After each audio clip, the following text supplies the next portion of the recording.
For that, Isle of Rangoon. Go like, subscribe to Isle of Rangoon on the YouTubes. They are fantastic, as you've just seen. Living Color, Cult of Personality, Zeluris White, Only Love. That was different. Had started that off with Pushing Up Roses, Story of Clue. Again, go like, subscribe. Rose is good people. You should check out her shit. It's Monday night, Radio Dead Air. We still have a while to go. If you have something you'd like to hear, go ahead and send it to requests@radiodeadair.com. Now we're going to talk about bankruptcy and leveraged buyouts and all sorts of boring shit. Except not really, because you kind of need to understand this stuff. Now, the reason I'm bringing this up is there are a number of retail establishments going under right now. Most recently, you've probably all heard that Toys R Us is going under.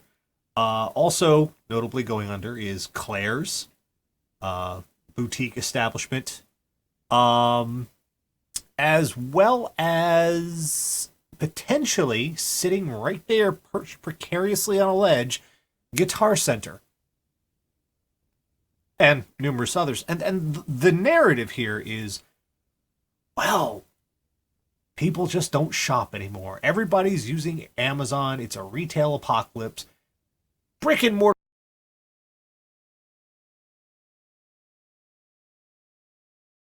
stores can't compete. Except, the important thing about all of these bankruptcies, all of these notable ones that are making headlines that keep getting left by the wayside, is something called private equity and a leveraged buyout. Here's how it works in big, broad terms. Private equity borrows a fuck bunch of money, tons of money, enough to buy out a company. So they borrow all this money,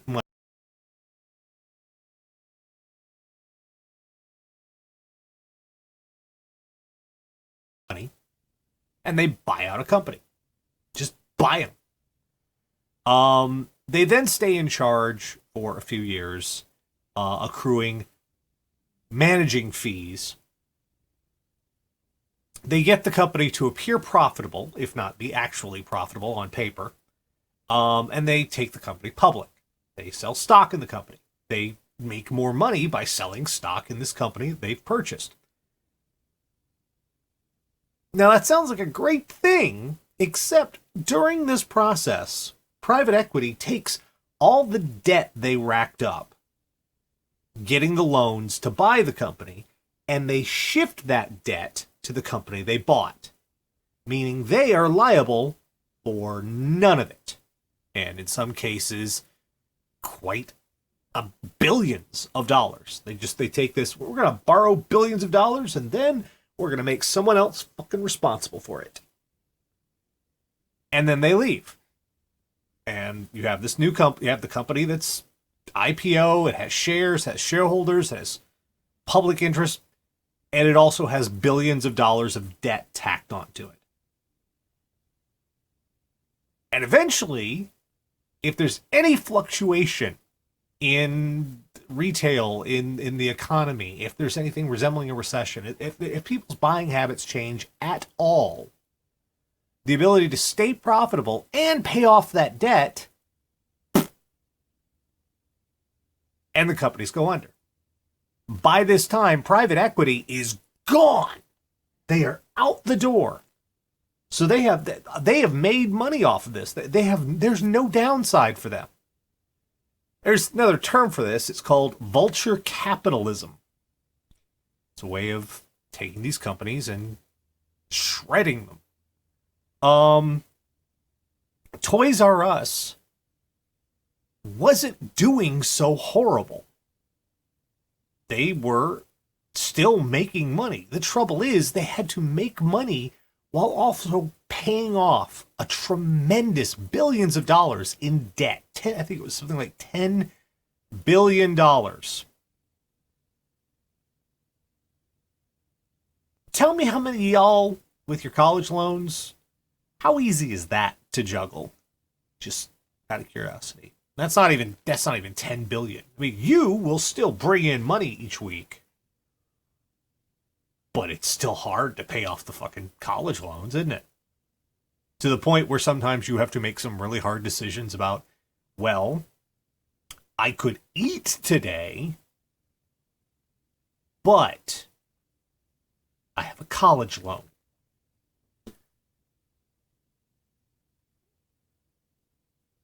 $10 billion is something that no company could possibly hope to contend with.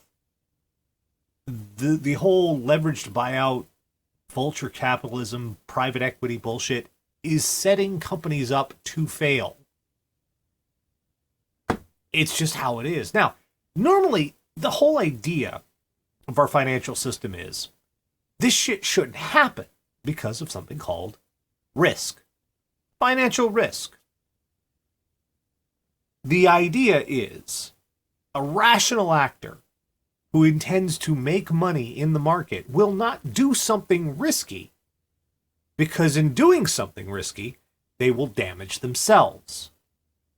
And this will keep the economy balanced by people not doing ridiculously risky things and blowing the entire economy up. It's sort of mutually assured destruction in terms of money and people's livelihoods and what keeps our entire society running. What leveraged buyouts do is they removed the mutual from mutually assured destruction because there is no risk. So what are the effects here? Well, there's another company that's undergoing some problems you may not have heard of. They're called iHeartRadio. And you may have never heard that name before, but you may have heard them by their previous name that they dumped because the brand was so toxic. They were called Clear Channel. Just to give you an idea, if you listen to the radio today, or any time, your local radio, not national radio, your local stations, there's a 2 out of 3 chance you were listening to a Clear Channel / iHeartRadio radio station. Doesn't matter what format it was, doesn't matter what they were playing, chances are good they were owned by iHeartRadio. Still are. iHeartRadio is another one of those leveraged buyouts teetering on the brink of bankruptcy with billions of dollars on top of them because of a leveraged buyout. The result of this could be even more catastrophic if iHeartRadio goes under, like cannot restructure and get their way out of bankruptcy, which is already a tall fucking order and involves government oversight and all sorts of bullshit. If they can't, that means somewhere on the order of 2 out of 3 local radio stations, boom, gone, just disappeared. Now we can go into the logistics of how one company managed to own most of the radio stations in the United States. More radio stations than their second and third competitors behind them combined. It was the Telecommunications Act of 1996. Thanks, Bill Clinton. Very bad decision. Deregulated the market and allowed anyone to own as many stations as they wanted, regardless of if they existed as an entity in that market. They could just buy them across the country. It put all the eggs in one basket. And what the leveraged buyout did was smash the basket. It's one of those scenarios that could potentially destroy over-the-air radio in the United States. Just decimate it. Well, that's not that. Decimate means to take 1/10. This would take 9/10. So worse than decimation.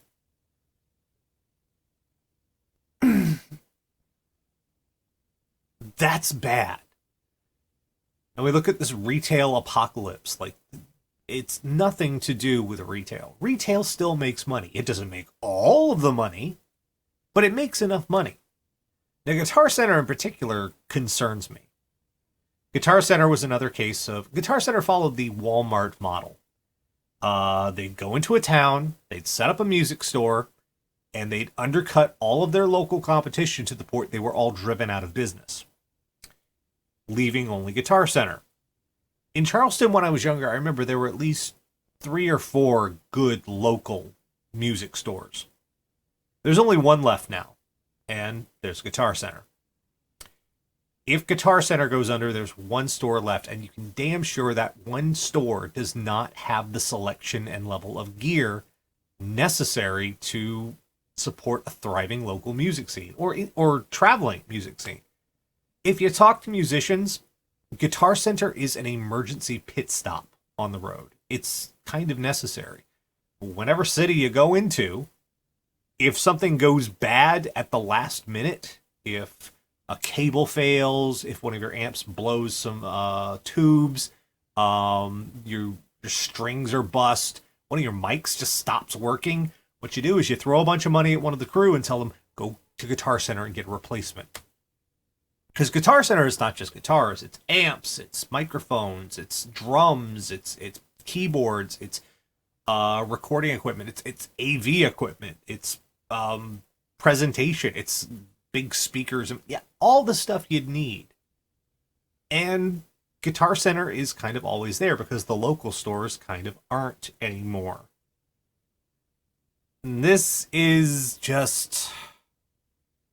bad. Not to say I'm a big fan of Guitar Center, although I will give them credit for being one of the places that will always reliably buy and sell used gear, and a place you could always go into to try out tons of different models of guitars before you buy. A guitar is not a purchase you make just online. You don't. You have to try a guitar before you buy it because it's a considerable investment for a good guitar. But Guitar Center, now that it has destroyed the competition, it's all we have. And it's going to make musicians suffer because they're not going to have the alternatives they did because Guitar Center ruined them. It's just this precarious teetering on the edge. And I'm tired of people blaming, well, they're just not shopping anymore. We're fucking shopping. We shop all the damn time. We shop at places other than Walmart. I know. We don't just buy shit from Amazon. We do buy a lot of shit from Amazon. I get a lot of stuff from Amazon, mainly because a lot of the stuff I want to get, thanks to the big box stores, there aren't any little stores that sell stuff like that anymore. Specialty stores are really gone downhill, especially electronics. You want to find capacitors, resistors, wiring, soldering irons, transformers in an emergency, you're not going to have much luck because most of the electronic stores have gone under. You're going to have to go someplace like eBay or Amazon because there's no choice. I would prefer stop complaining about buying habits. Stop saying these companies were profitable. Claire's, I mentioned earlier, we talked about that. They had several $1 billion in debt, and yet they had managed in the time of accruing that debt to pay off $1 billion of that debt and turn $29 million in profit year over year. Even with all that debt, and it still wasn't enough for Claire's to survive. It's irresponsible and irrational to believe a company could live with that kind of debt. But that's not the point. The point is to go in, to gut something, to get all the money you can out of it, and to run away. And that's what private equity does. And I should point out, one of the private equity names that keeps popping up over and over is Bain Capital. Bain Capital, Mitt Romney is a part of Bain Capital. Just so you know. These companies, they're destroying us. They're destroying our economy. They're taking the money and leaving. It's called looting. So Toys R Us, everyone's going, well, Toys R Us hasn't been great in a long time. Part of that was they couldn't be great. You try to be great when you owe more than you could possibly repay in a lifetime. And a lot of you guys with student debt, you know exactly how that feels. You tried to be great, and then the fine print got you. And yeah.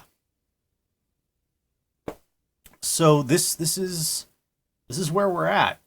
Be concerned, be worried, be alert, but most of all, don't blame these companies. Even if Toys R Us isn't what it used to be, you don't get a say when you get bought out. So, the top executives who get their paycheck and split. You just do the best you can with what you can. And in this case, trying to do their best was impossible. This is hurting us all, and this is something we need to be aware of.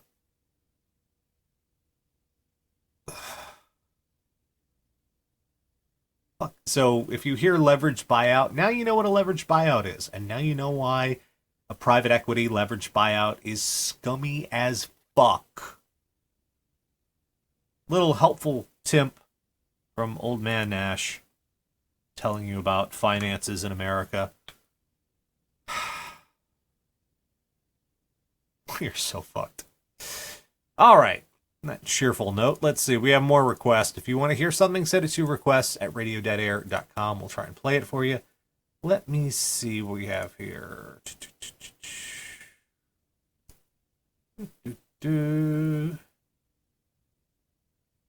Oh. You Todd? We do Todd. We do a Todd. Nice. Still got a little while longer to run. We'll hit close to 2 a.m., I think. And then I am going to be just dead. Oh, the fast internet makes me so happy. Competition, that's a good thing. Here we go. Todd in the Shadows. Radio Dead Air. Can't touch this. Can't touch this. If you weren't there, you can't possibly understand how big MC Hammer was.